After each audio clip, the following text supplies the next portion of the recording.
Wouldn't it be great to have some more advanced MIDI control in Ableton Live via external MIDI controllers, controlling different and multiple things with one fader, dial or button, depending on which preset you are selecting, or even have multiple controllers controlling the same thing without some nerdy going deep into not so nice editing softwares which are only working on Windows? Yes, it's possible now, and I have more extensive videos about how to set this up.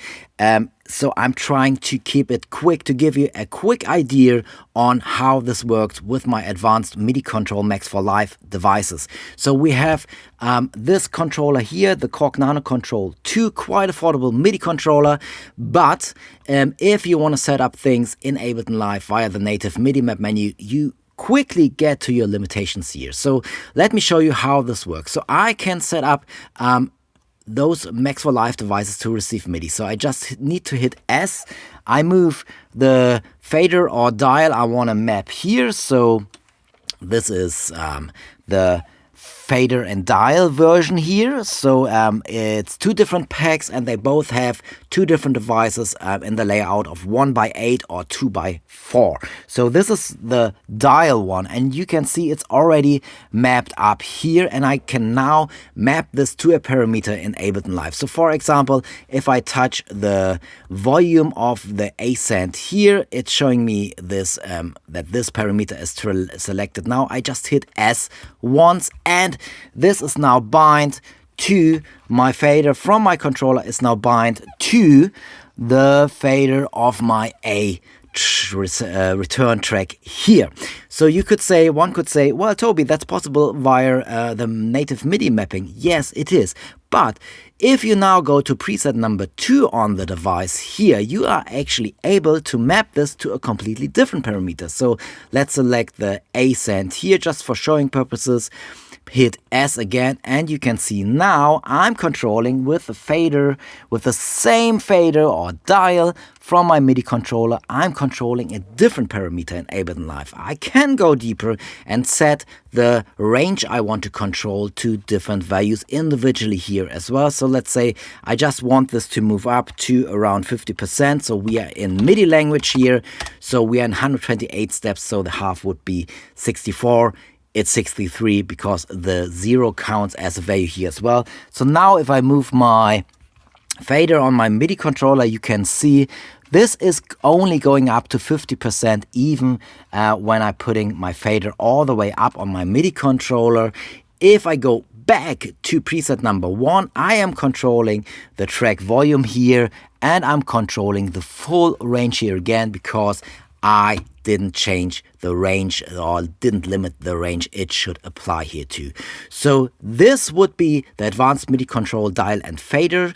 And we have a button one as well here, which is listening to MIDI notes and to MIDI CC as well. Always when you send a MIDI CC 127 value, this will work as well for keeping things simple. We just use some notes here. So I just go to S for sync, and it's waiting for my MIDI to come in just to show you if you have some CC being set up on your controller here as well, it will detect that it's CC as well automatically. So now if I go leave the MIDI map menu, I have an action menu here, and I can have mappings as well. I can have a lot of global actions here, scene previous, scene next, tab, metronome, transport on and off. Let's do the transport on and off, and let's map this to this button here. So now you can see I'm controlling the transport. If I'm going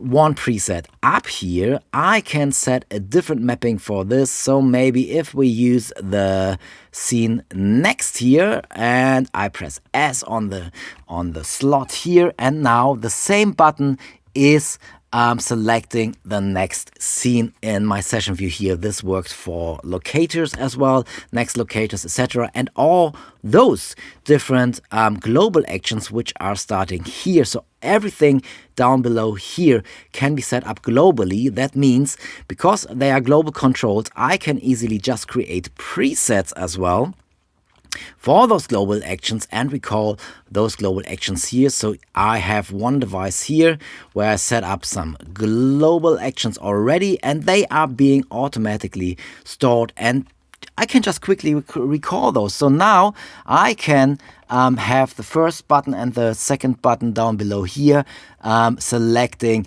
my different previous scene and next scene here already. So again, this is a Max for Live device. Max for Live plugins only work with Ableton Live Suite or with Ableton Live Standard if you have bought Max for Live as an add-on. So this is the limitation here. So those are 2 packs.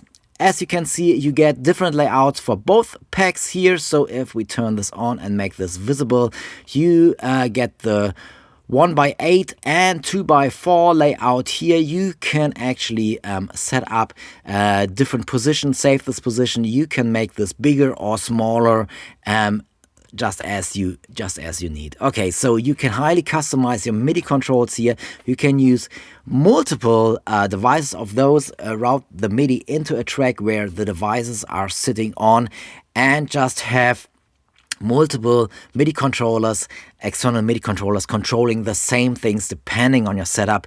If you have a production workflow thingy happening, so you can have some global actions being set up and recall those every time if you need those in your Ableton Live set, and you're not limited so much to the Ableton Live native MIDI mapping here. And you can use multiple controllers to control the same thing without going into the whole editing of those different MIDI, external MIDI controllers, different MIDI editors, which are sometimes okay, sometimes a little bit. You have one system here now to use to create advanced MIDI controls. Please follow the links in the video description to find out more. If you're interested, there are more videos here as well, more extensive videos on the advanced MIDI control dials and faders and the advanced MIDI control buttons here as well. I released them as 2 separate packs so people can pick this one or can buy both ones. Okay, nice one. Take care.